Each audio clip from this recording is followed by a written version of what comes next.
Okay. A very warm welcome to everyone joining us today from different time zones across the world.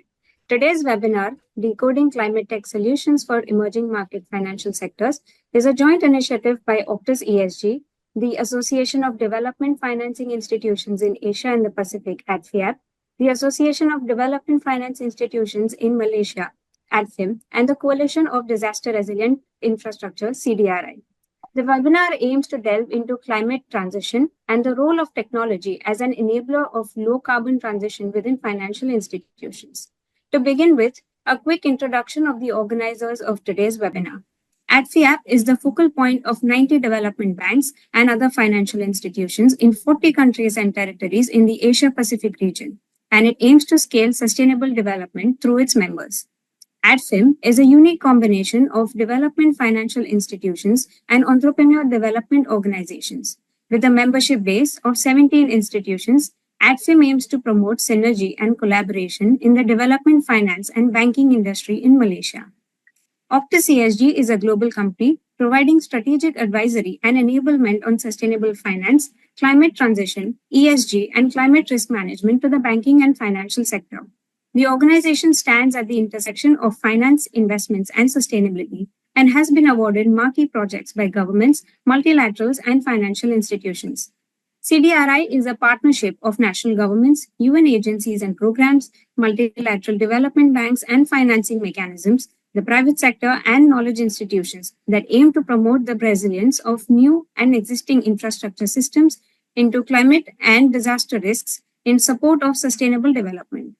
Now I will quickly go over the plan for today's session. We will begin with the welcome address by Mr. Enrique Florencio, followed by a special address by Mr. Prasad Hanif. Following this, Ms. Namita Vikas will set the tone and context for today's discussion. This will be followed by the keynote address by Mr. Edwin and the presentation of Global Infrastructure Resilience Index by Dr. Raj Shekhar from CDRI. The event will then transition into a dynamic panel discussion and conclude with an interactive Q&A session. Now, I would like to extend a warm welcome to our esteemed speakers joining us today. For the welcome address, we have Mr. Enrique Florencio, the Secretary General of ADFIAP. He has been an active technical member of Sustainability Strategic Consulting for more than a decade. I would like to invite Mr. Florencio to deliver his welcome address. Over to you, sir. Thank you so much, Te. To our esteemed guests, participants, ladies and gentlemen, welcome to our webinar on decoding climate tech solutions for emerging markets financial sectors. In light of recent events and the evolving landscape of climate change, exploring innovative solutions at the intersection of technology and sustainability is more critical than ever. As we gather here today, the urgency of addressing climate challenges is underscored by recent extreme weather events, rising sea levels, and the pressing need for concerted global action. In the context of Asia and the Pacific, a region highly vulnerable to the impacts of climate change, we are witnessing a growing momentum toward sustainable practices and green initiatives. Countries such as China, India, and Southeast Asian nations are increasingly embracing renewable energy, clean technologies, and climate-resilient infrastructure to mitigate environmental risks and drive economic growth. Asian businesses also recognize the imperative of integrating sustainability into their operations and investment strategies. From renewable energy projects in Vietnam to sustainable finance initiatives in Singapore, we are witnessing innovative business cases demonstrating the potential for climate tech solutions to transform industries and drive positive impact. For instance, the rise of green bonds and ESG investing in Asia is reshaping the financial landscape, with institutions leveraging these instruments to fund projects that support environmental conservation and climate adaptation. Companies in the region are also adopting innovative technologies such as AI, Internet of Things, and blockchain to optimize resource efficiency, reduce carbon footprints, and enhance supply chain transparency. In today's session, we will delve into these current events and business cases in Asia, examining how financial institutions can harness climate tech solutions to drive sustainable development, foster resilience, and unlock new growth opportunities. Our esteemed speakers and panelists will share their insights, experiences, and best practices, offering valuable perspectives on the transformative power of technology in addressing climate challenges in emerging markets. I encourage all of you to actively engage in our discussions, share your perspectives, and explore the possibilities that lie at the nexus of climate, technology, and finance. Together, let us decode the potential of climate tech solutions to shape a more sustainable future for Asia and beyond. Thank you for joining us, and let us embark on this enlightening journey together. Thank you. Thank you, Mr. Florencio. Next, I would like to introduce Mr. Prasad Hanif, Secretary General of ADFIM, an author, trainer, and coach who specializes in leadership and business transformation and has been accredited as being among the top speakers in Malaysia. Sir, I would invite you to give your special address. Thank you very much, Ritu, on that introduction. Ladies and gentlemen, good day to all. Assalamu alaikum. It is definitely an honor to speak at this significant event. And I would like to extend my heartfelt thanks and appreciation to Mr. Enrique Florencio, Secretary General of ADFIAP, and Namita Vikas, Founder and Managing Partner of Octus ESG, for their exceptional leadership and vision. Their dedication and commitment has been a big drive and inspiration for ADFIM as well. A big thank you also goes to the teams from ADFIAP, Octus ESG, and ADFIM who have worked tirelessly to make this webinar possible. And this webinar did not happen overnight. It took weeks for them to coordinate and to ensure that it is a success. Today, ladies and gentlemen, we are at a pivotal moment in history. Climate change is no longer a distant threat, but a pressing reality. Emerging markets like ours are particularly vulnerable, but they also hold immense potential for innovative solutions. Now, according to the IMF, the global transition to a local carbon economy could unlock up till $10 trillion in new business opportunities by 2030.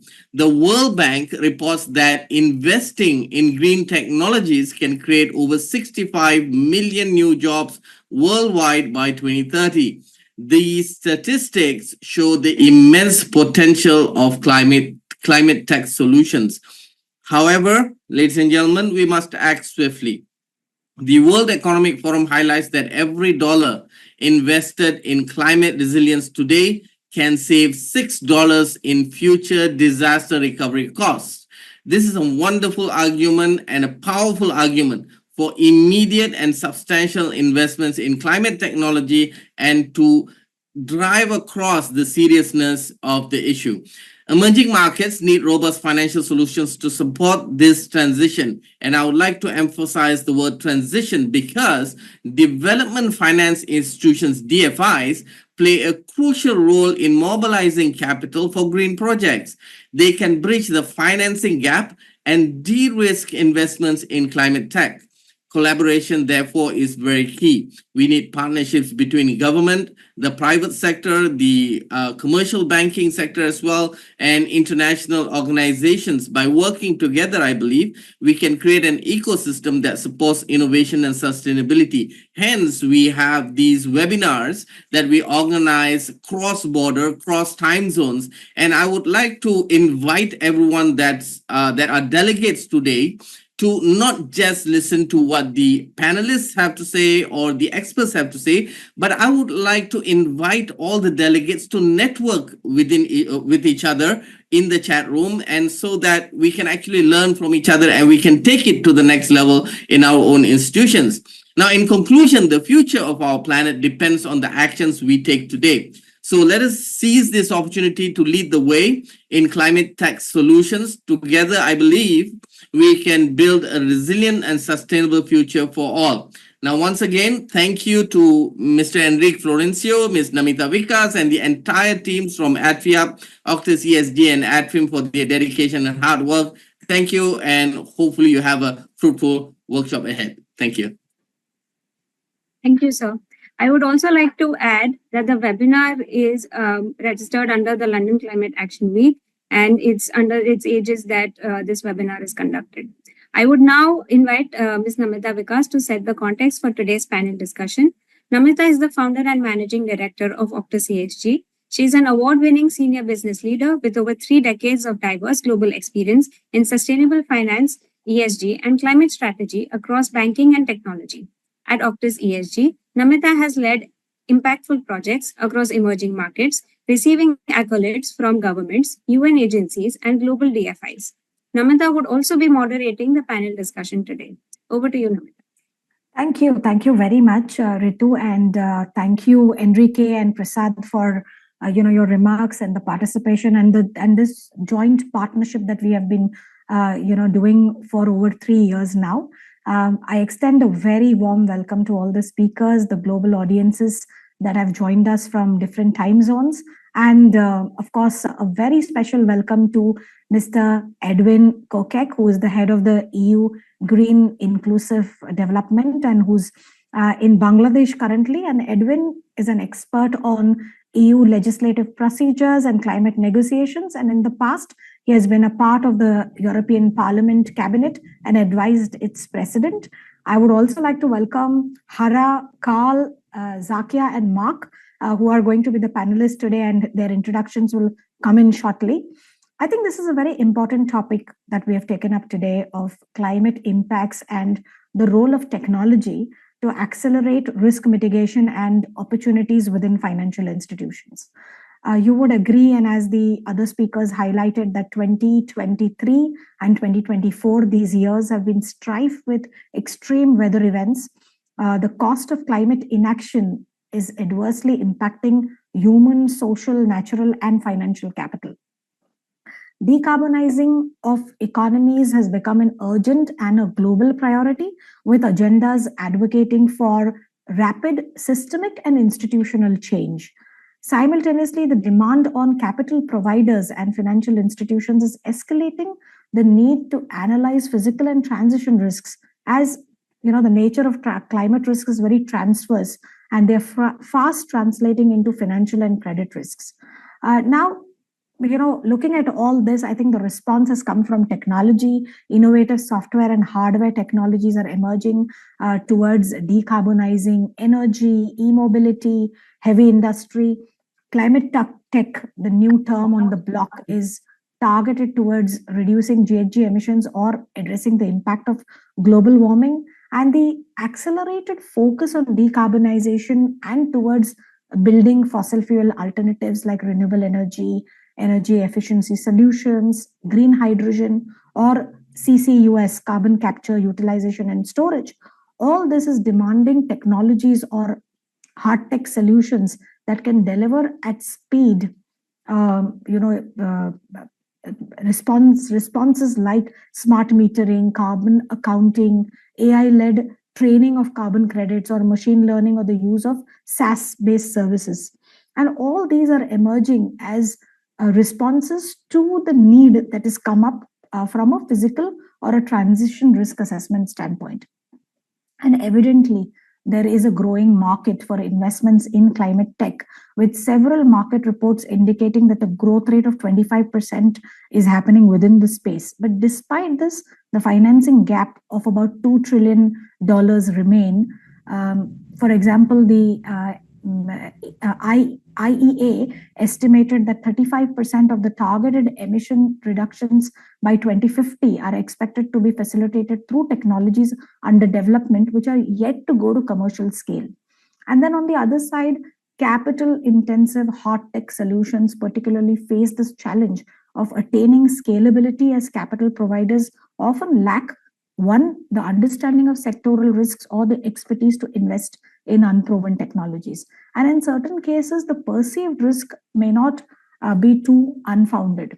A study that I was going through, this is done by IFA, found that CCUS projects often fail to meet their stated targets, and 10 out of 13 prominent projects that were studied failed to perform or significantly under-delivered by wide margins. And this is raising concerns around the viability or the bankability of such solutions.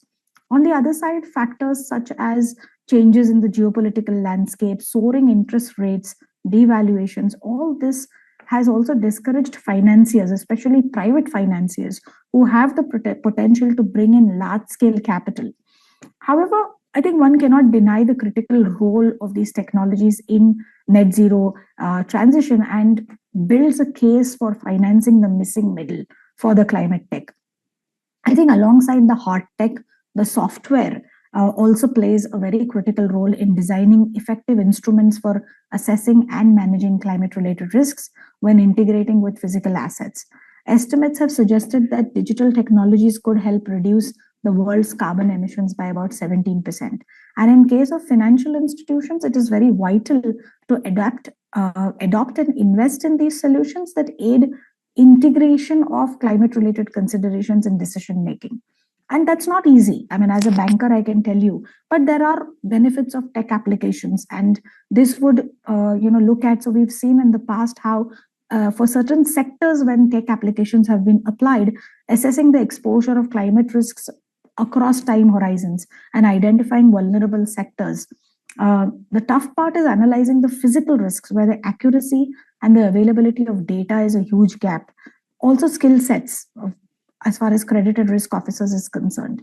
Especially in case of physical risk, the granular data is missing, and heavy reliance on third-party data providers also lead to significant inconsistencies in the quality and the granularity.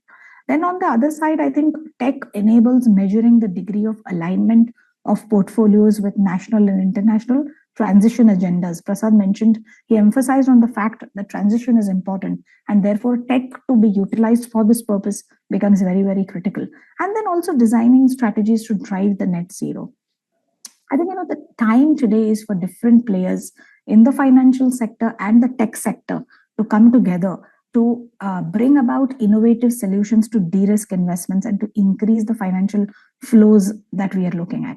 Having said that, there are solutions. For example, in 2022, the finance minister and the central bank governors endorsed the work plan of the third phase of the G20 data gap initiative, with recommendations addressing 4 areas, including climate change. The MFI has developed a climate change dashboard, which includes, again, 6 indicators, including GHG emissions, mitigation, adaptation, transition to low carbon economy, climate finance, and climate and weather related aspects. It is aimed at demonstrating the impact of economic activities on climate change, along with ongoing measures to manage these impacts and inform decision making. CDRI has come up with a brilliant tool, which I'm sure Mahesh is going to speak about in a bit. So all of this is pointing towards a direction that collaboration is important. Financial institutions need to take a kind of a two-fold approach of channelizing capital flows to climate tech, help develop these hardware, software solutions, at the same time embed these within their own decision making. And the whole idea of this webinar is to talk about the viable solutions, what's available in the market, also from a banker's perspective, what could be the challenges. So looking forward to a very exciting panel discussion shortly, but over to you, Ritu. I'll stop here and hand it over back to you. Thank you. Thank you, Namita. I'm sure we will have great takeaways from today's session. I would like to warmly welcome today's keynote speaker now, Mr. Edwin Kicker. Mr. Kicker is the team leader of the Green Inclusive Development Section, first counselor at the delegation of the European Union to Bangladesh. Previously, he held the position of first counselor on energy and climate action at the EU delegation to India, focusing on strengthening EU-India cooperation under the 2016 Clean Energy and Climate Partnership. He started his career working for 7 years at the Netherlands Ministry of Environment, including roles in climate negotiations and air quality policy, after which he worked for 11 years for the European Parliament Secretariat. Based on his work in the Environment Committee and his expertise in the areas of environment, climate change, renewable energy, and EU legislative procedures, he advised the President of European Parliament for 2.5 years as a member of his cabinet. Welcome, sir. I invite you to deliver the keynote address.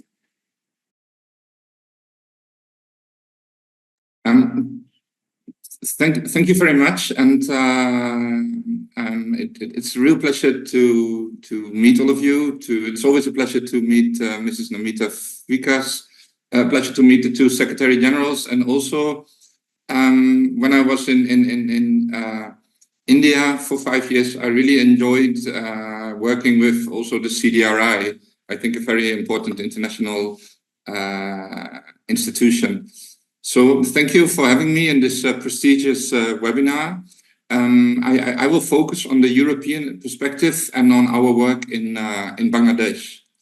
So our EU policies, both our internal EU policies and our external EU policies, are guided by the European Green Deal and by the EU climate law, which makes our commitment legally binding to deliver at least minus 55% greenhouse gas emissions reductions by 2030, and Europe wants to be the first climate neutral continent by 2050.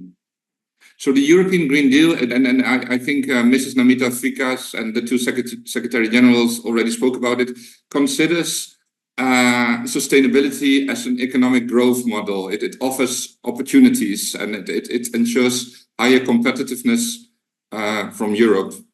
The European Green Deal focuses on keeping the 1.5 degrees alive. It focuses on the Sustainable Development Goals, on affordable, secure and clean energy, and also very important, on a diversified supply chain.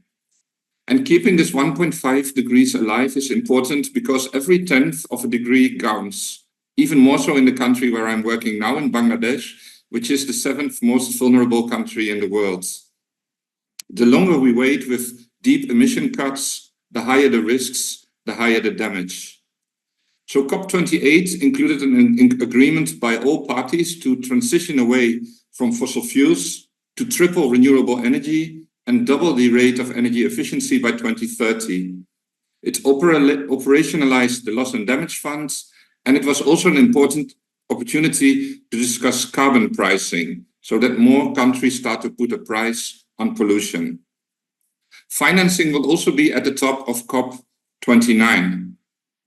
In this context, allow me to spell out that in 2022, the EU and its member states contributed 28.5 billion to international public climate finance, with more than half addressing climate adaptation or cross-cutting issues involving both adaptation and mitigation to climate change. The EU also mobilized an additional amount of 12 billion of private finance, contributing significantly to the USD 100 billion goal. As has also been said, the financial needs for the climate transition run into the trillions, and public finance alone cannot come up with those trillions. We need to mobilize private finance and show private investors that it pays off to invest in climate tech solutions.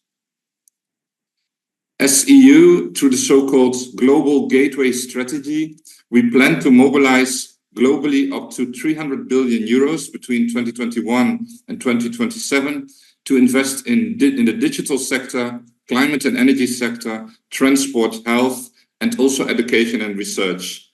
And we plan to do this across the world. In Bangladesh, the EU has significantly increased its cooperation in the area of the green energy transition. Under a Team Europe initiative, we focus here on energy efficiency, renewable energy, smart grid integration and storage, the enabling regulatory and policy framework, and we also focus on increasing regional energy connectivity. The Team Europe initiative, so this is the EU and the EU member states and the EU financial institutions, including KfW, AFD and of course the European Investment Bank, together through an overall portfolio of 1.3 billion euro, invest in energy relevant projects in Bangladesh, including grants and soft loan. The Global Gateway flagship, called the Bangladesh Renewable Energy Facility, is one of the key elements, and it was signed at the first Global Gateway Forum in October 2023 in Brussels, in the presence of the Honorable Prime Minister of Bangladesh. It entails a 350 million euros EU guaranteed European Investment Bank loan with a 45 million euros grant, providing for investments in public utility-scale solar, wind, and storage projects, focusing on solar and wind. The 45 million grant includes a 6 million technical assistance facility, which need to ensure that the projects are bankable and that they comply with the international market practices, as well as the European Investment Bank's environmental and social standards. The 390 million of investment grants bring in concessional lending tools. In addition, and this is the last thing I want to refer to, the EU, together with the EIB, is developing the Global Green Bond Initiative, which will facilitate the flow of private capital from institutional investors into climate and environmental projects in EU partner countries such as Bangladesh, thereby increasing their access to capital. It will provide technical assistance to green bond issuers in emerging markets and developing economies, and by crowding in private investors through a dedicated de-risked fund.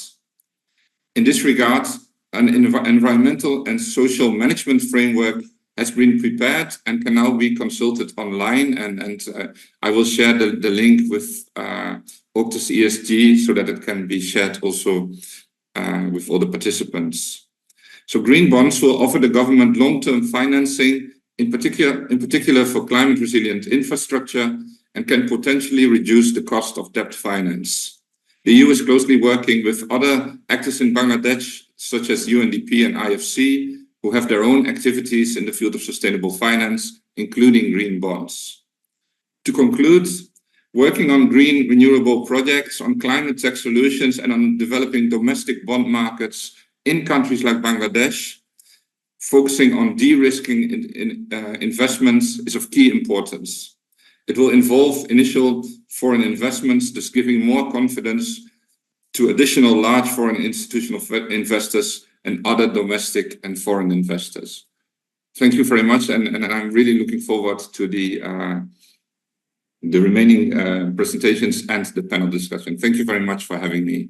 Over to you, Rita. Thank you, sir, for the insightful remarks. Finally, I would like to call upon Dr. Uma Maheshwaran Rajshekhar from CDRI. He's a disaster risk and climate resilience expert with over decades of experience developing plans, policies, programs, and knowledge products, including digital tools and training programs for mainstreaming governments, INGOs, and multilateral agencies' efforts towards building urban resilience. Dr. Rajshekhar will be presenting the pioneering tool, Global Infrastructure Resilience Index, or GIRI, as it is called today. Sir, over to you, please. Thank you, Ritu, for the introduction, and thank you, First Councillor, for setting the context through your keynotes address, and also indicating the range of investments which are going through it, and also the Secretary Generals for them addressing the need of the day, and also Ms. Namita Vikas for setting the context in this particular event. It's great for us to partner and also to present on this particular event on two main fronts. One is that while there is a lot of investment getting into infrastructure, new tech, and also the kind of investments which country governments are doing to improve the quality of service and also the safeguarding life and livelihood of people, it's important for us to look at climate change from two additional perspectives. One, whatever we are investing today, basically those investments should be safeguarded against the future extremes. So it's very important that what we do invest is also resilient against these future extremes, but also importantly, it should also ensure that it enhances the livelihood of people and also provides additional benefit more than what it is initially structured or designed for. The second main aspect of it is the adaptation finance. While there is a considerable amount of awareness which exists in terms of mitigation financing, emission reduction, and so on and so forth, it's also equally important for one to consider the adaptation finance. But these are complex systems, we are working with something which we don't know. We have certain models to predict or project what the climate change events are going to bring about in the next 2 decades. But what we are experienced in the last 2 decades is something which we have never foreseen. Or every time a climate disaster takes place, it becomes very difficult for people to come back to normalcy. Country governments have been affected, and it's important for people to understand what they are likely to face, what they are facing currently, and what they are likely to face to take informed decision. For that, I'm just going to take you through one of the tools which have been developed by CDRI. It's called the Global Infrastructure Risk Model and Resilience Index. It's an open source data platform for people to visualize and see the extent of risk which their assets are experiencing currently, and also what they are likely to face in event of climate change. It includes risks which are geophysical, that is earthquake and tsunami and earthquake-induced landslide, but it also provides information on hydrometeorological risk, which includes tropical cyclone floods, flood-induced landslides and storm surges. And over and above this, these hydrometeorological risks are also informed by climate extremes. That is the scenarios which are provided by IPCC, the 2.6 scenario and also the 8.5 scenarios. So what we have done is we have looked at 8 critical infrastructure types and how these infrastructures are likely to be impacted by these natural events. Using a very simple probabilistic model, simple in terms of easy to understand, it provides a very clear indication of the extent of dollar amount which will be lost in event of a particular hazard. And it is projected in terms of the annual average loss or loss exceedance curve or probable maximum loss.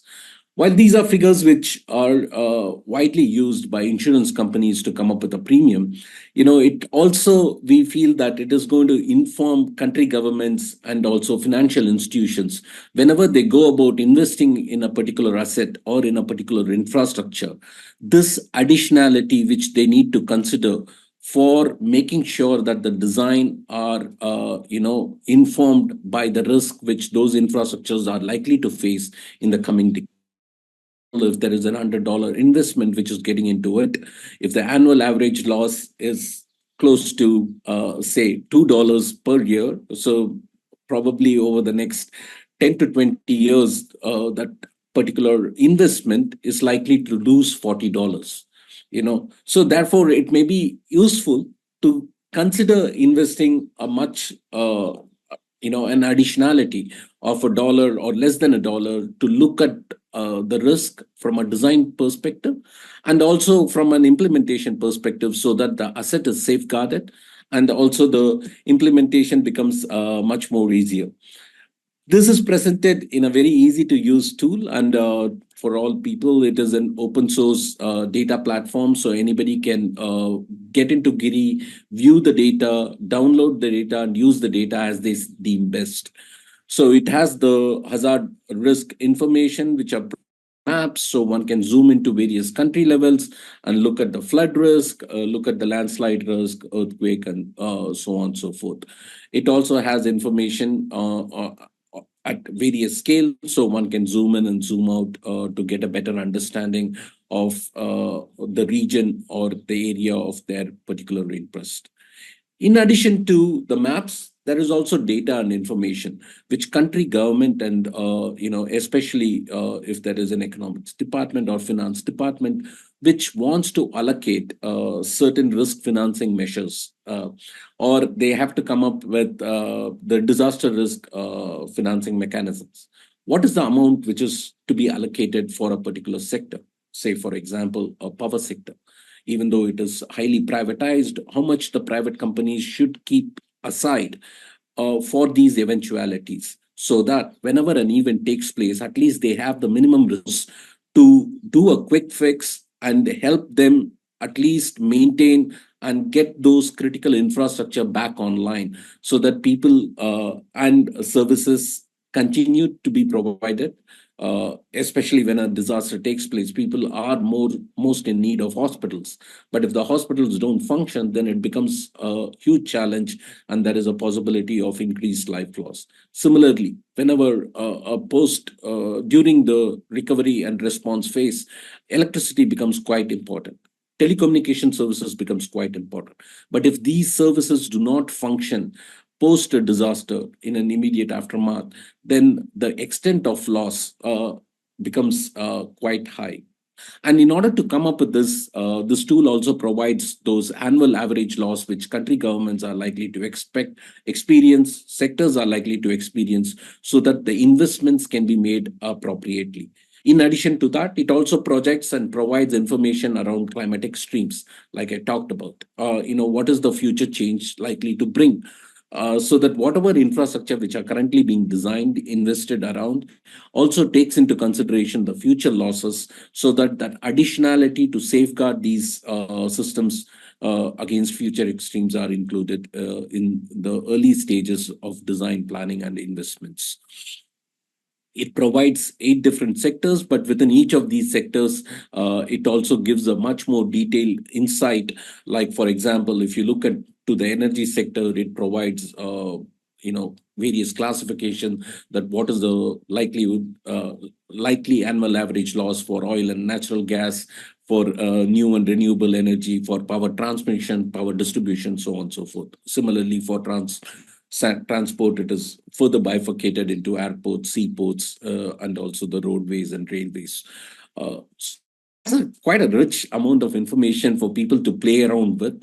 Of course, these tools are being designed to help policymakers, to help decision makers, to help investors, and also to help these financial institutions to look in terms of what is the extent of exposure they have towards their assets, or what is the kind of loss which they are likely to face, and based on which they can take informed decisions for better design, or some fiscal risk planning, or for insurance mechanisms, so on and so forth. So thank you very much once again. And this data is currently provided through the platform. So people who are interested in it can use the QR code or type GIRI CDRI in Google, and they may hit upon it in the first couple of links. And we also do provide, additional going through this platform. If any of you attendees do have queries, suggestions, inputs, and also feedback, do provide it to us. We'll be glad to improve this platform. So this is the first of its kind, which is there, openly available for people to use, and we hope to keep constantly improving it over time. Thank you very much. Over to you, Ritu. Thank you, sir, for that wonderful presentation. I know everyone is eager to tune into the panel discussion, so I will quickly introduce the panelists. To begin with, we have Ms. Zakia Matessa, who serves as the Chief Sustainability Officer at SME Bank Malaysia, a wholly owned DFI under the Ministry of Finance and an agency under the Ministry of Entrepreneur and Cooperatives Development. Her rich experience of more than 2 decades in financial institutions spanned retail, commercial, and investment banking. She has successfully charted SME Bank's sustainability journey, where its sustainability sukuk issuance garnered various accolades. Welcome, Ms. Zakia. Next, Dr. Carl Malin is the co-founder and director of Science and Technology at XDI, or Cross Dependency Initiative, which is a part of the Climate Risk Group. Dr. Carl is the co-founder, as I just mentioned, of XDI. With a background in both physics and mechanical engineering, Carl has worked in climate change mitigation, policy, and technological analysis since 1991, and has specialization in climate adaptation since 2005. His team's pioneering work in developing technology to quantify the cost of extreme weather to the built environment led to the development of the climate risk engines in 2012.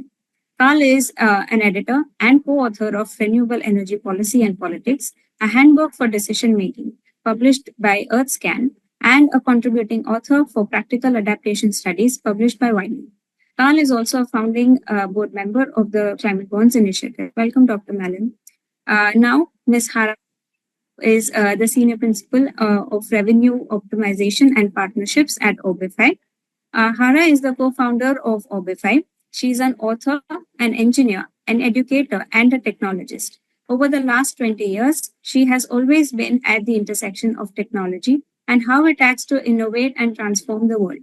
Her focus now is how to tactically deal with climate impacts via physics AI-based digital twins to translate climate risks to climate forces for buildings, structures, and homes, helping banks, insurers, regulators make better decisions and help all with respect to climate resilient infrastructure. Welcome, Ms. Brad. Finally, we have Mr. Mago, CEO of Capitals Coalition. Mr. Go is the Chief Executive Officer of the Capitals Coalition. He has worked extensively in the private sector, leading programs and strategy for the Crown State and Reed Elsevier, as well as advising many more. Mr. Mark holds various board and advisory positions, including the steering committee for the Global Commons Alliance and the board for the economics of ecosystems and biodiversity. Previously, Mr. Mark led the National Capital Coalition and was on the board of the Social and Human Capital Coalition. He championed and delivered the bringing together of these two communities, creating a unified, systemic, collaborative approach. Welcome, Mr. Go. A few quick announcements before we start the panel discussion. We have an exciting lineup of speakers, and I would request each speaker to observe the prescribed speaking time. I would request the participants to key in your questions in the Q&A box on the screen, and the moderator would take them up suitably. In addition to Zoom, this event is being live streamed on AdFilm's LinkedIn, YouTube, and Facebook pages. We have about 40 minutes of the panel discussion. We will now jump into the panel discussion.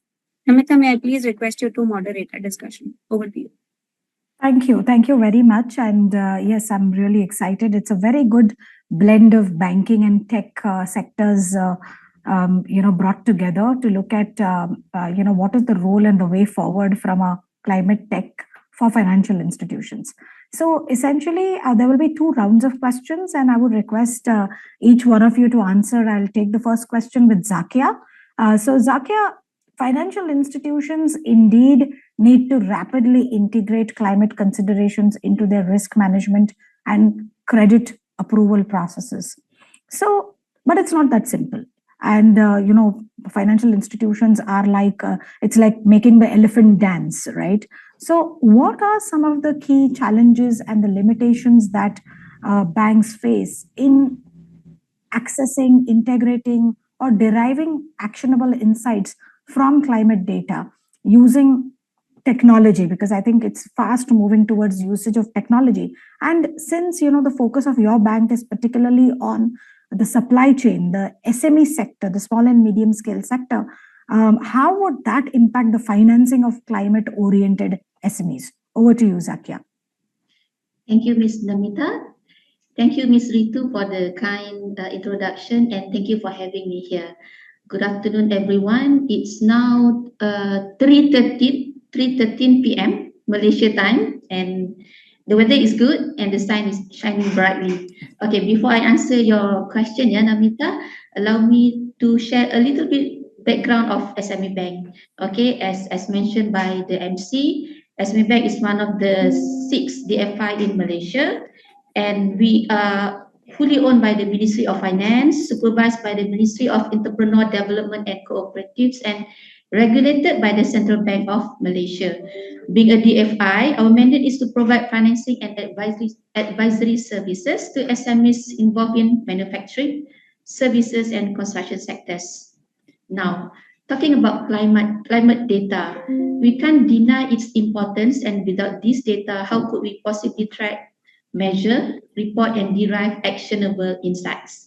In Malaysia, there is a policy document titled Climate Risk Management and Scenario Analysis, issued by the Central Bank in 2022. This policy mandates all financial institutions, in short we call it FIs, to make annual climate disclosures that align with the recommendations of the Financial Stability Board's Task Force on Climate-Related Financial Disclosures, in short we call it TCFD. All FIs are required to publish this disclosure together with annual financial reports for financial years beginning on or after 1st Jan 2034. Subsequently, there is another policy document issued also by the Central Bank of Malaysia in February this year titled Climate Risk Stress Testing, whereby one of the main requirements is related to, again, climate data. Based on the above two policy documents, we can see that access to climate data adequately and timely is very important. And the climate data should be of certain quality. It should be adequate, reliable, measurable, and comparable.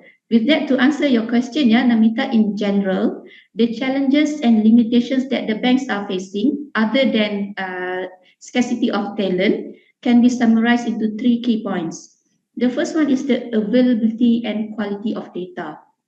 At present, access to comprehensive, real-time, and reliable climate data is very limited. But thank you to Dr. Umar, it has a very interesting platform that we can play with. We can explore that later. But case in point in Malaysia is, for example, floods. How do we accurately perform stress testing on floods-related risk without the required data? For example, in SME Bank, we have the address of the customers, the business premises, and the properties that pledge to us as collaterals. However, the challenge is how to map this data with floods data pool and derive actionable insights to mitigate this climate-related risk. We need the right technology to facilitate this requirement. Number 2 is regulatory and reporting challenges. Regulatory requirements for climate disclosure are still evolving. However, we need to have a standardized disclosure format so that it is consistent, comparable, and meaningful to the readers. And the third one is technology integration. We're talking about fintech now. There are challenges in integrating climate data from one source to another when the data format is not standardized. Moreover, it may also involve significant upfront CAPEX requirement, which requires thorough assessment and proper justification. These limitations somehow may affect the climate-oriented SMEs in the sense that without enough reliable and quantifiable climate data, the banks are unable to assess and properly address the climate-related risks, hence unable to provide proper financing package. As a result, limiting SMEs access to proper green and transition financing to support their decarbonization plan. Namita, it seems like this is our problem statement that the banks, from the bank's perspective, and I believe our 3 other panelists would have some impactful solution to that. Thank you. Thank you very much, Zaki. I think that was very, very important.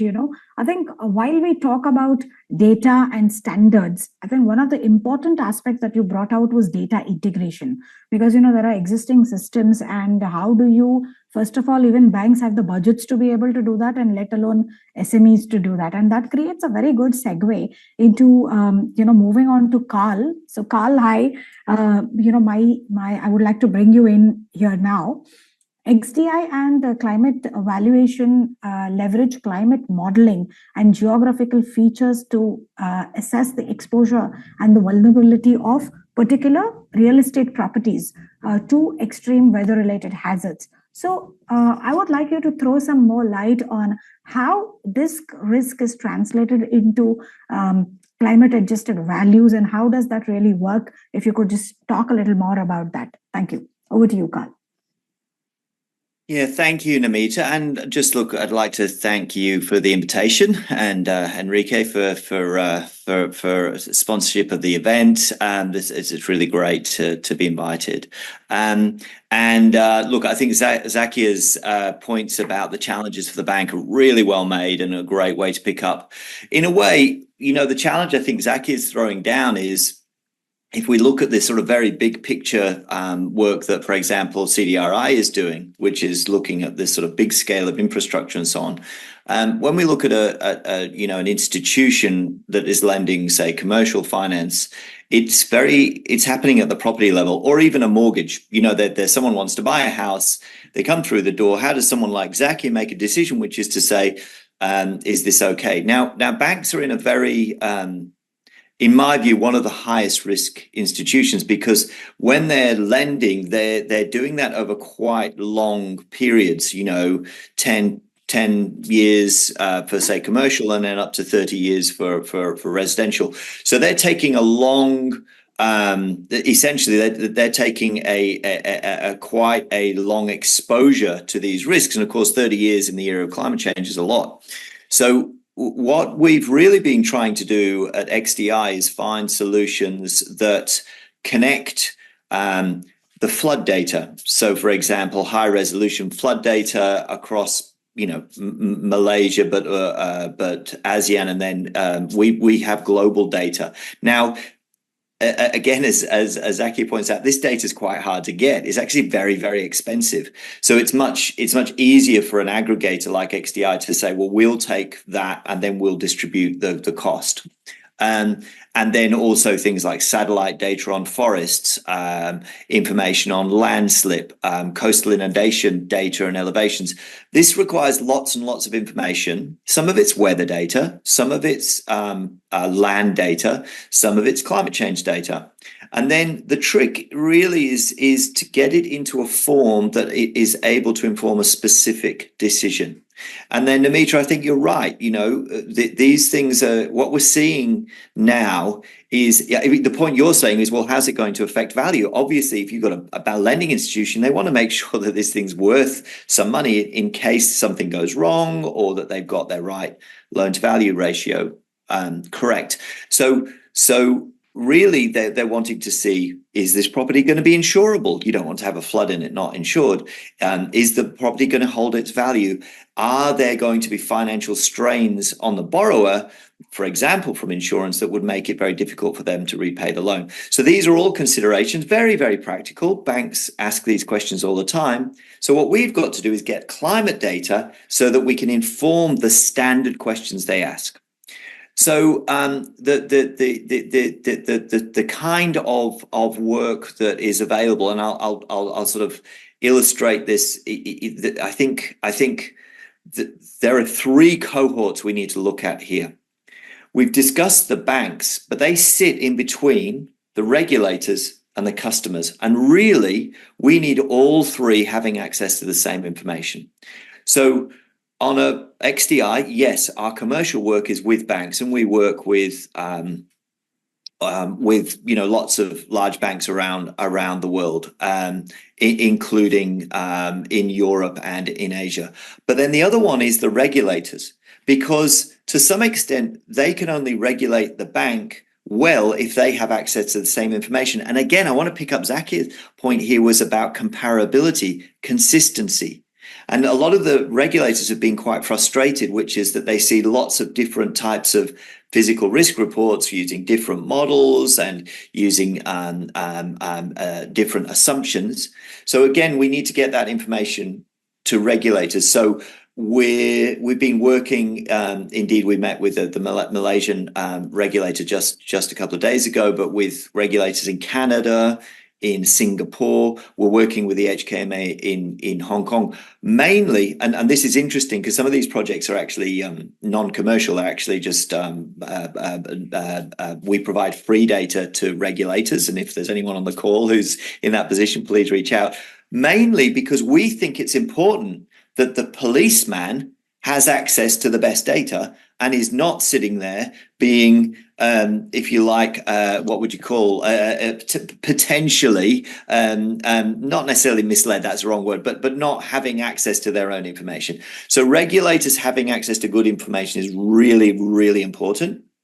And then finally, we've got the people buying houses, but we've also got people buying businesses, and we don't want them essentially not having access to the same level of information. So we have a system called climate valuation for homeowners. Now, that's what we do, but really, whether we do it or someone else does it, it's really important that people on the street, people making decisions about their homes, their families, their businesses, have access to this information. Because otherwise you have really dangerous asymmetries, which could mean that they are taking on risks, buying a house, that they don't understand those risks, and then in 5 years' time, suddenly it's uninsured, a flood comes along, and they're financially ruined. So my sort of final point here, Namita, would be really it's important that we have all of these key parts of society, whether it's the ordinary mums and dads, whether it's SMEs and small businesses, the banks and the lenders and the regulators, all seeing the world with a broadly similar perspective, because then there's the ability to collaborate on the solutions. And that's what we all need to get to. We need ourselves, not working for our own interests, but working for the greater interests of our communities and our society and our economy. So on that point, I'll hand back to you, but great that these topics are coming up. And I really think these are the issues of the moment. We're seeing insurance start to collapse in the US. We're seeing big problems in various countries, and it really is time for us to galvanize on this particular problem. Yeah. Thank you, Namita. Thank you, Carl. I think you've made a very important point of this conduit of, bringing together the regulator and the banks and the customers and access to standardized comparable data. I think that's important. And I like your point on the policemen. It's like, cyber crime units in certain parts of, say, India don't have internet access. So how are they going to go behind these cyber crimes? I mean, a different context here, but it's very similar to how regulators need to have this data. In certain markets, they're setting the standards, or they're setting the direction for climate scenario analysis, and they need a lot of information to be able to build this. But thanks, and this is very important. And I think just to add here is, this is an expensive space from a banker's lens. And therefore, some aid coming from DFIs or from the, some G20 fund that can support this, I think some support needs to be there. It's great, Mark, Carl, that you're working with, some of the regulators on pro bono basis. But I think we need to also look at the expense here in terms of, how banks would able to withhold that pressure. But let me move on to Hera. Hera, Orbify is using a very unique blend of technologies to create stimulations of climate-related impacts in the real world, tapping into the rapidly growing space of metaverse. So how does the output aid in quantification and pricing of climate risks? Because that is what that's the ultimate output that a banker would be, the credit officer, the risk officer would be looking at, right? So I need to know how much of pricing I'm going to levy. So that becomes the base of the discussion. So over to you, Hera, to answer that question. Thank you, Namita. So first of all, I want to thank the entire team that's worked here to bring all this really great webinar together. I mean, so far I've learned a lot from all of my previous speakers. So I'm just going to extend what Zakia and Carl have shared a little bit, and I think that for all the participants, this is a great sounding board to ask questions and to keep connected, right? So, and with that, perspective matters, right? And I'm just going to shortly share this just because I think it's important, right? And the perspective in which you approach a problem to arrive at a solution, that always matters. And I just want to share that from our company's perspective, it's always been driven by two things. And for me, it's been driven by two things, which is one, technology, it has to be driven with a purpose, but also two, my perspective as an engineer. I've been in this space of leading and managing decarbonization projects end to end, generation to transmission, distribution. What does it mean for climate resilient infrastructure, right? And again, all of this might sound the furthest away from banking and financial services, but I think in the end, when two worlds that do not typically talk to each other collide, very unique solutions form. And so you talk about metaverse and you talk about digital twins. That's what we do. This is how we approach and solve the problem of managing and actually measuring acute physical climate risk at the very granular level, right? And so this is the genesis of Orbify. It's the collision, I would say, of 3D physics-informed digital twins, right? These are things that have been used in engineering and design for decades. And then the only thing that we're doing new and novel is applying the same type of technology for climate simulations, for banking, for insurance, for regulators. So again, I'll just put a little bit of I'm talking about this from a climate tech perspective, but digital twins, they've been around for a very long time, right? Everyone now hears about NVIDIA and Omniverse and Metaverse and things like that. But what we're doing is just taking digital twins or digital representations of buildings, of structures, of homes across an entire city or an entire geography or an entire portfolio, and then saying, okay, how do we actually derive the important climate KPIs, right? And the why is Namita, as you shared, that's absolutely important. I think everyone at the moment is taking the first steps at developing the methodologies, at quantifying climate risk across assets and loans and mortgage portfolios and things like this. But, from our perspective, we approached it from, hey, you might have a bunch of weather data, you might have information about scenarios, about 1 in 100-year storm events. But that's great. And the question is there a missing link today about the actual damage scenarios and the vectors for damage? And so, yeah, climate risk, it exists in the real world, but I think there are two major interfaces of impact, right? It's going to be on property or it's going to be on people. And if it's on property, it's again, building structures and homes, right? And so then the question is quantifying this risk and pricing climate risk. It's actually a question in most cases of how do I translate all of these different scenarios of flood, of fire, of hurricanes, of, all of these worst case weather events, and how do I actually translate that impact on building structures and homes? And so this is what we do, right? We do it with these 3D city scale digital twins. We apply the same technology and the same physics, AI, and simulation approaches that are, maybe typically used in the design of skyscrapers or in global climate models used for weather prediction.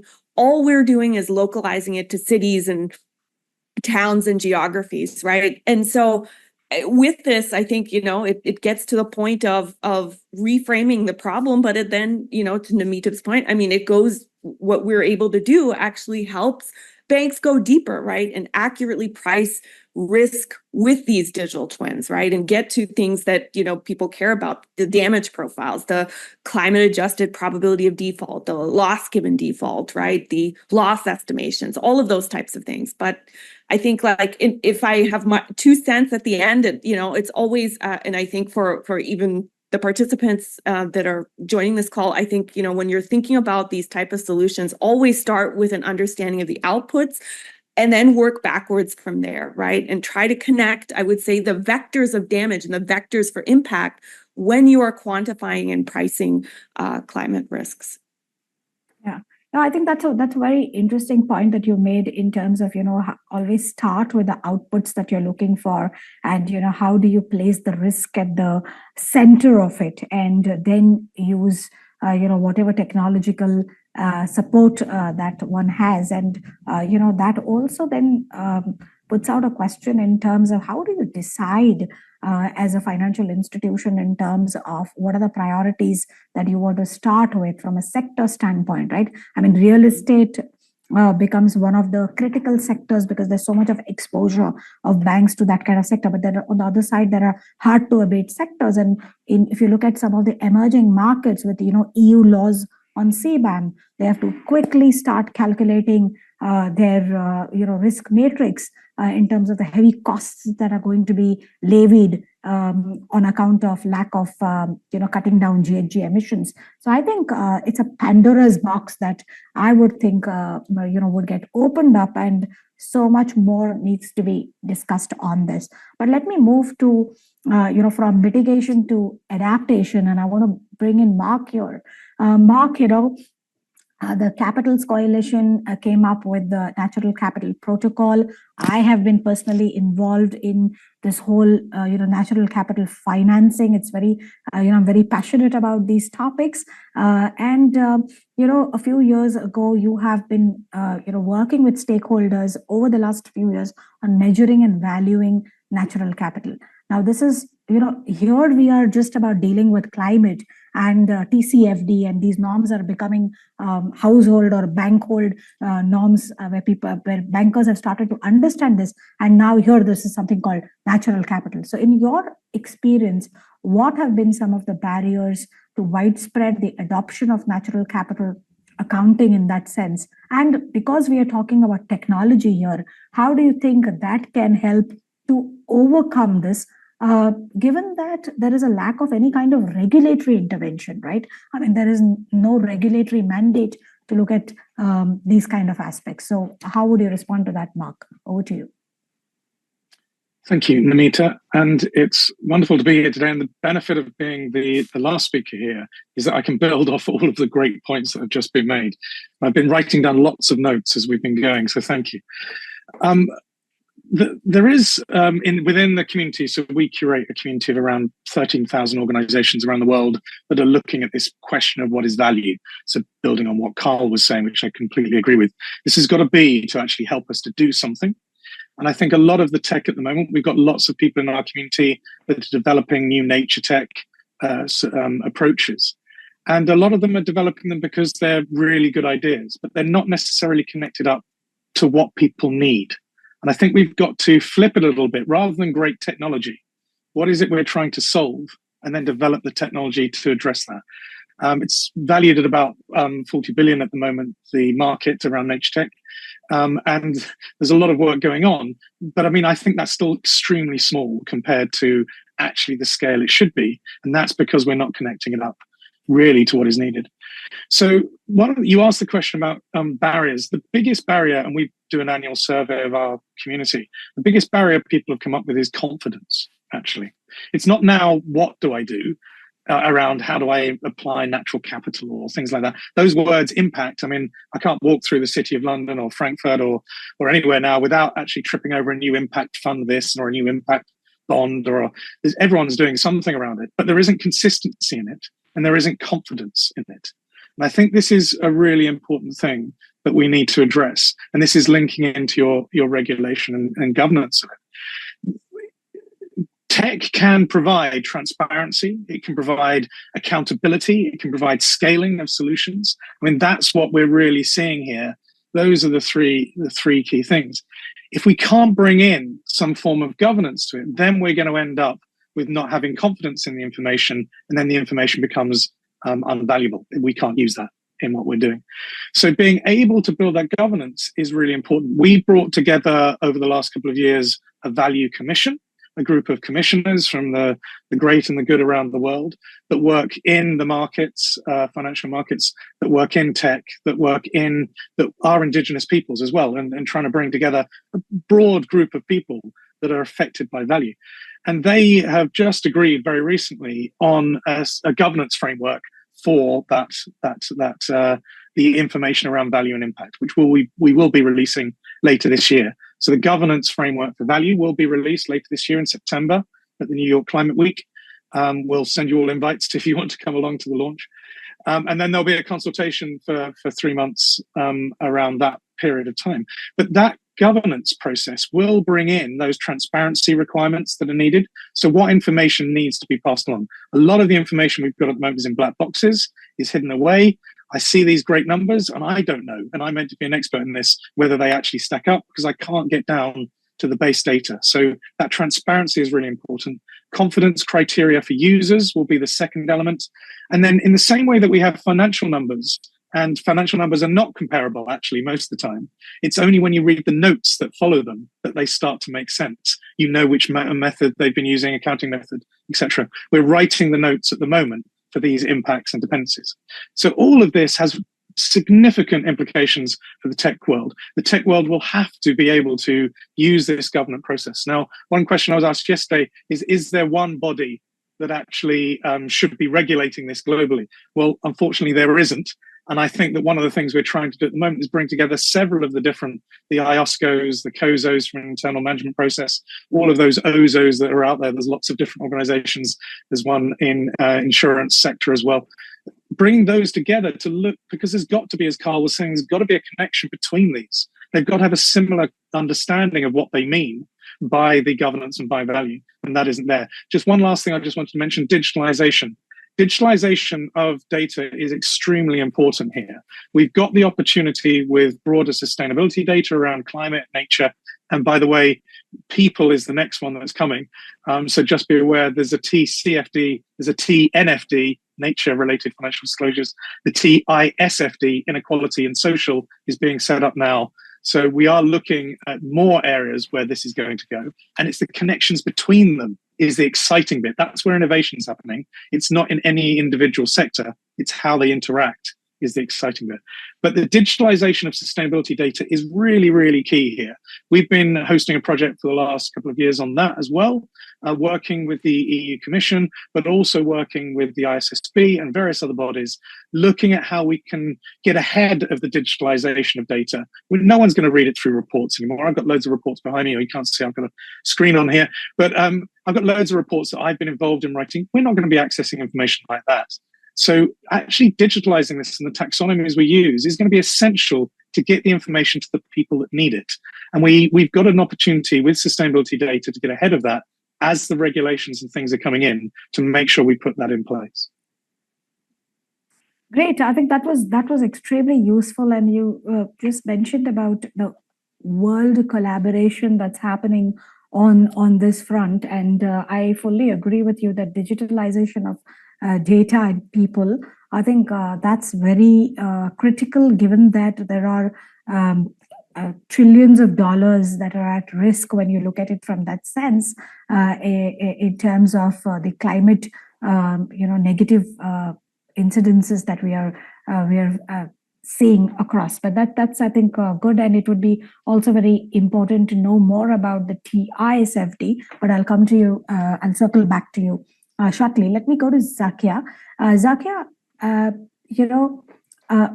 most of the speakers here spoke about deepening of integration of climate risks, transition into overall strategy, governance, product development of financial institutions.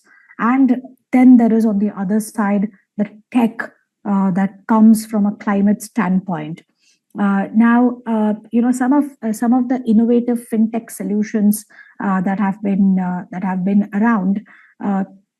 We've seen how fintech has enabled the banking sector in a way, or at a point where it also threatened the banking sector, right? I mean, one of the biggest competitors for the banking sector was fintech.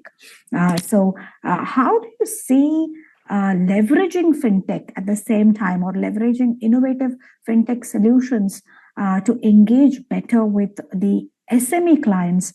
And this is particularly when you look at climate action. So how would you respond to that? Over to you, Zakia. Thank you, Ms. Namitas. Based on my experience and observation, there are a few innovative fintech solutions available in the market. They are helping the banks to better engage with the SME clients on climate action. The solution is in the form of a digital platform which able to track, collect, analyze, and translate clients' climate data into climate risk ratings.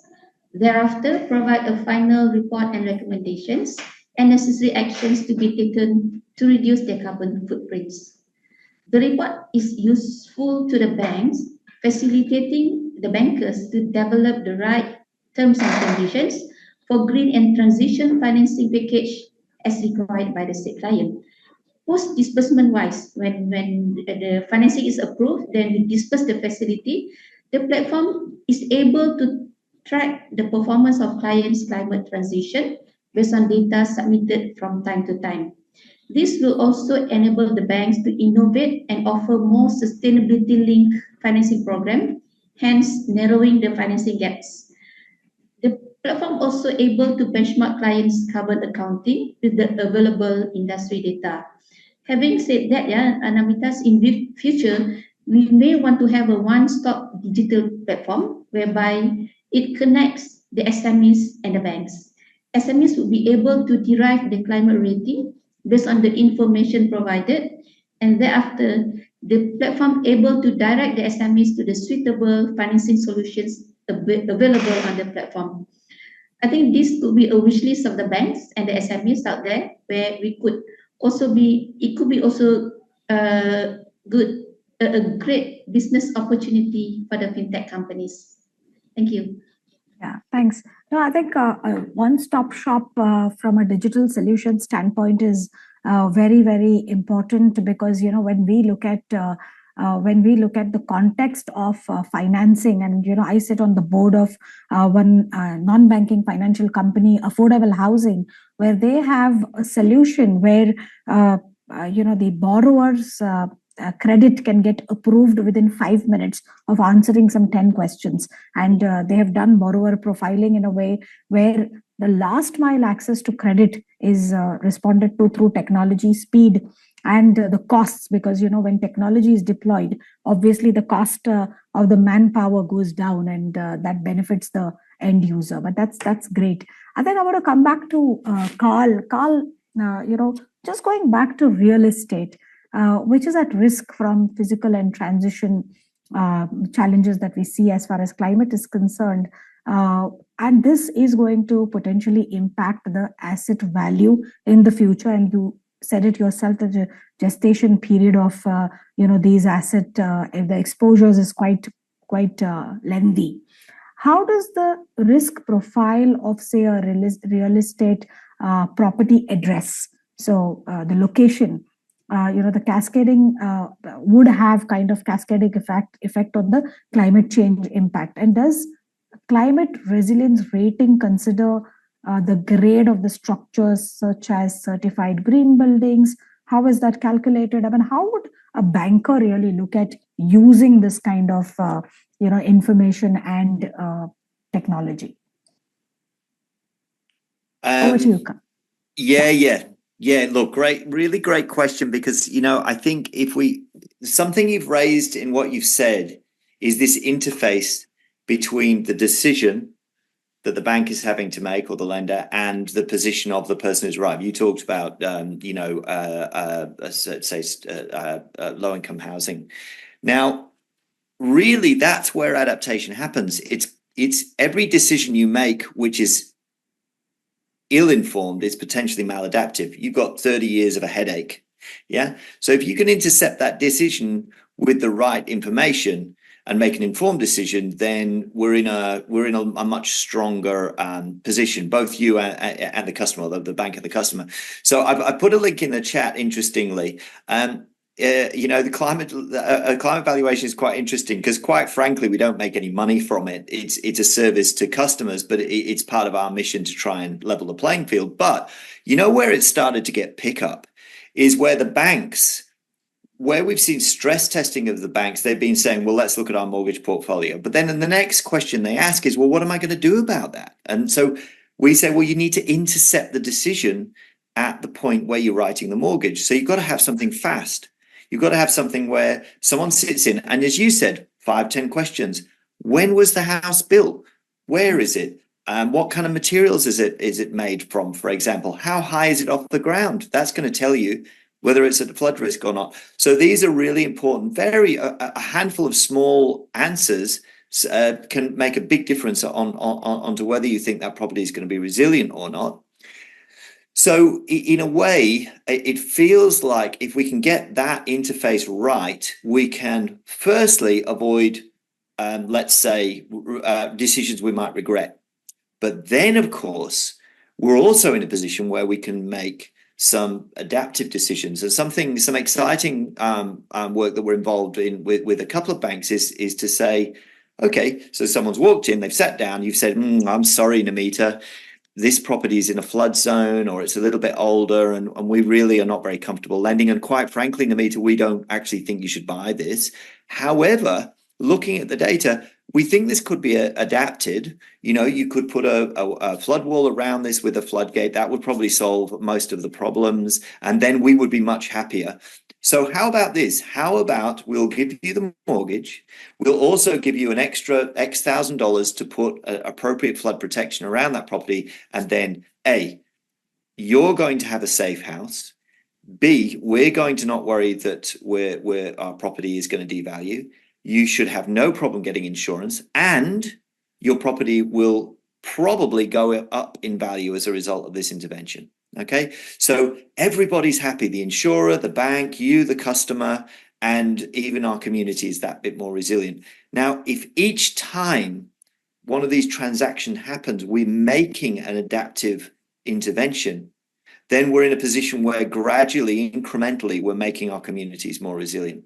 So this is really where I think getting that right, but you know, as Zaki has pointed out, you know, getting these decisions at the point where they're made is very, very important. We can't just do this offline. It's got to be fast, and it's got to be integrated into the workflow that these businesses or the banks make. And look, the parallels with green building. I mean, what we've seen with green building, if you like, is you know, these are really where you intervene at the point of construction and so on. And obviously we can do a lot there, but we do have to acknowledge that we've got a lot of assets that were built before we really understood climate change, before we had the kind of precision of data that, for example, Hara's talking about.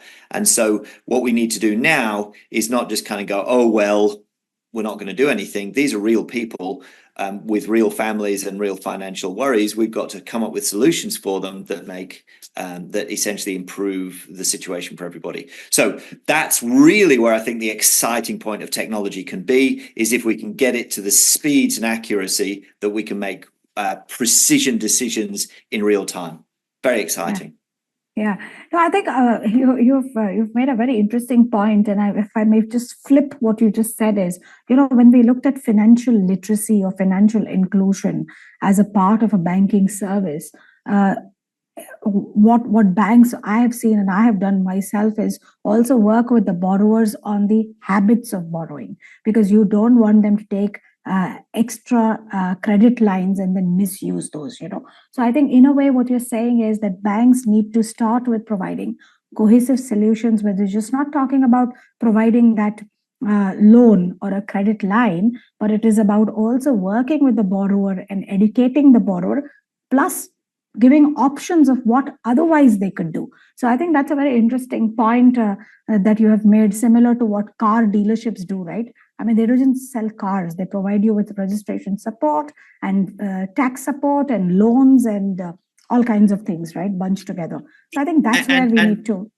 Yeah, and Namita, I think just building on your point that you made earlier, which is what is the role, for example, for financing? If we know that there's this gap around adaptation, which is that we might have a borrower who can afford the house but can't afford the adaptation measure, this is really a great opportunity for things like adaptation grants, where governments could work with the banks in order to provide a vehicle for those grants to go to the right places.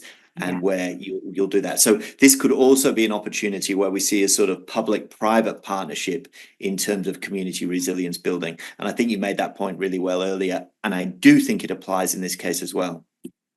Yes. I think Edwin, we should make a representation to Edwin so that EU can provide some funding to certain countries, emerging markets maybe. But let me move to Hara. Hara, it is well known that estimating impacts of climate change is all this evolving science with widely varying results depending upon, say, scenarios that are used in climate modeling and the outputs that come out of it, right? So I would like you to just talk very quickly on what are some of the challenges in accurately estimating the cost of impacts of weather-related events. I mean, how can it inform decision-making for bankers? Over to you, Hara. Yeah. So when it comes to these challenges, I think, almost everyone has discussed this at some point from this panel. It's the data, right? And it's important to take a look at even some of the lessons learned that many are already seeing, and when it comes to adopting solutions, so you can build in the right way, right? And I think a former panelist also discussed that we need to think about, we shouldn't be just the adoption of any technology solution, but really, a solution that actually gets to the core of the end result that you're looking for. And so recently, I think all participants that took part in the Bank of England's climate stress stress test were polled, they were surveyed, and I think some of the results that I remember were over 70% of these, federally regulated financial institutions said that modeling of these acute physical climate risk events was their biggest challenge. And I think, 3/4 said that they relied on, additional third-party data sources.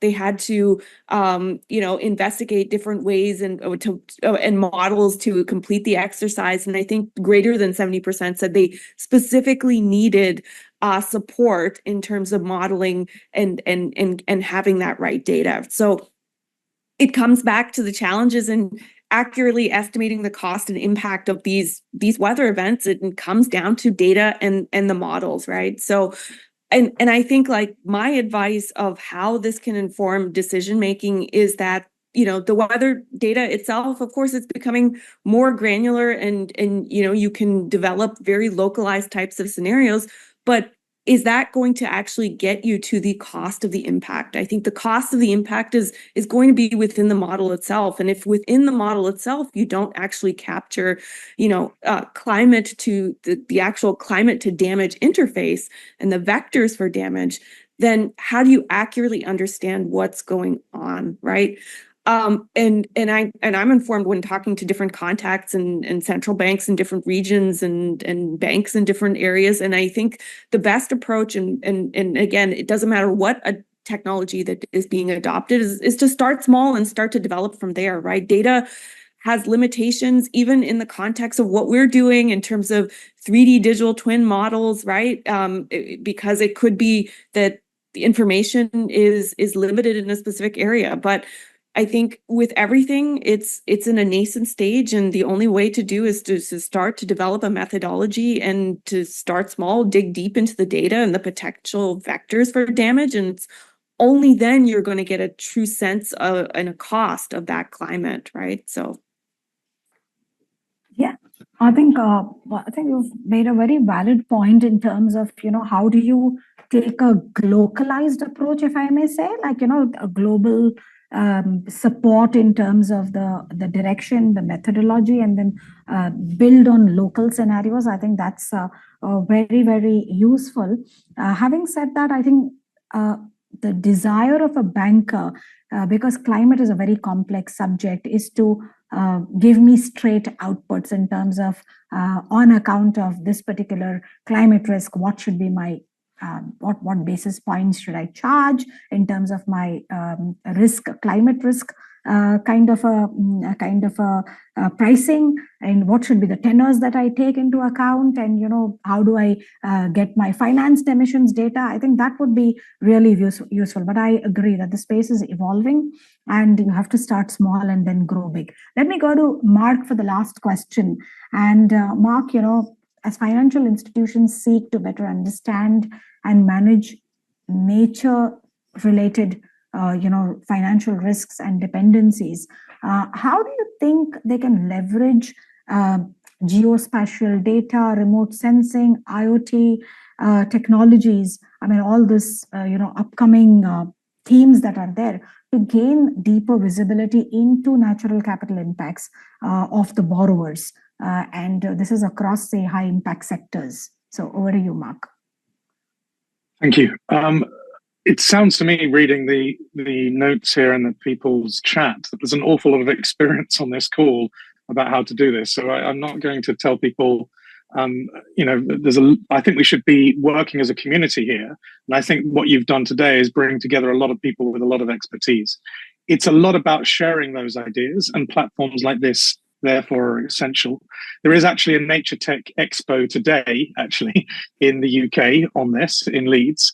There's lots of other initiatives underway. I would definitely recommend you look at the Nature Tech Collective, which was previously the MRV Collective, which brings together a lot of these bodies once again in a collaborative way of working. And Nature for Climate has really been leading some of the reviews and analysis behind what's going on here. So the 78% of the investment at the moment is coming through the US, which means there's a massive opportunity in India and in Asia at the moment for further growth there that isn't being seen.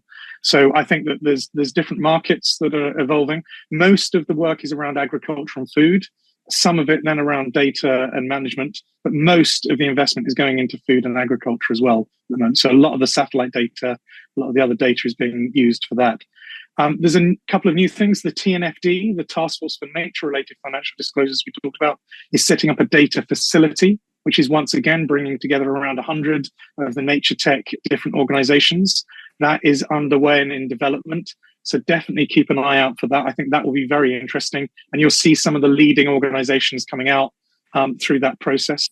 And there's some really good organizations out there that are leading the way. GIST Impact is doing some great work on trying to connect up the technology through with the actual natural capital work. You've got Nature Base, you've got Nature Metrics. I can't name them all, and if I start naming one, I'm going to get into trouble for not naming them all.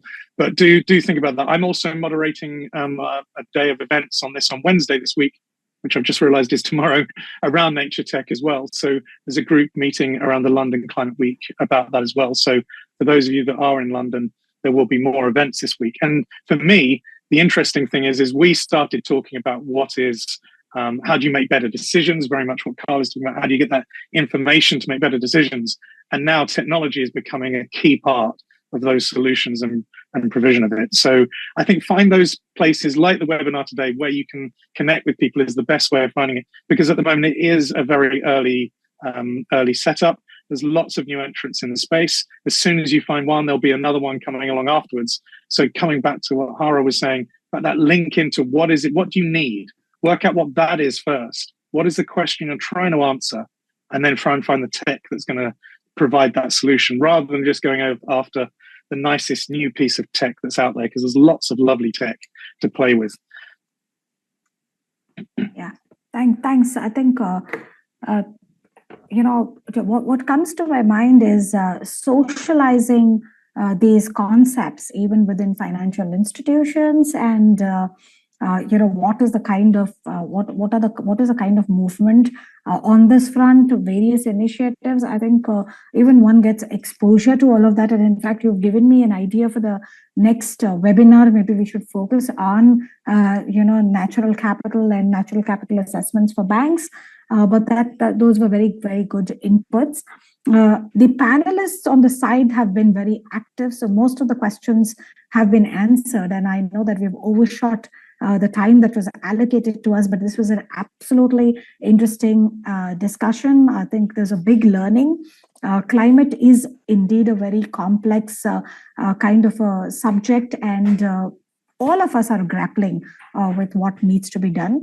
With that, I think we will come to the closure of this session, and we will put out the details of all the panelists, and you could reach out to them for your individual queries. But let me thank each of you, Mark, Hara, Carl, and Zakia, for being here today, so eloquently sharing your experiences and your inputs. And thank you very much, and we'll continue these discussions. With that, and thank you very much, Edwin, for making the time for your special speech, plus staying on. I think that is very important, and I'm sure you've taken some inputs for the EU to look at from the capital that we require to put these things together, and the support that banks may be able to, especially those in the emerging markets, who would like to dig into some kind of technical assistance to institutionalize these technologies within their institutions. And thank you very much. So over to you, Ritu, with that. Thank you. Thank you, Namita, and all the panelists for your enthusiastic participation. I do believe that most of the questions have been addressed in the chat box. With that, I think we will close up the webinar. For any queries that the participants may have, please write to us and we will try our best to get back to you. I hope you all enjoyed the session as much as we enjoyed hosting it. And thank you very much for joining us today, and have a nice rest of the day ahead. Thank you. Thank you. Thank you very much. Bye-bye. Thank you. Thanks a lot. Bye. Thank you. Bye-bye. Bye.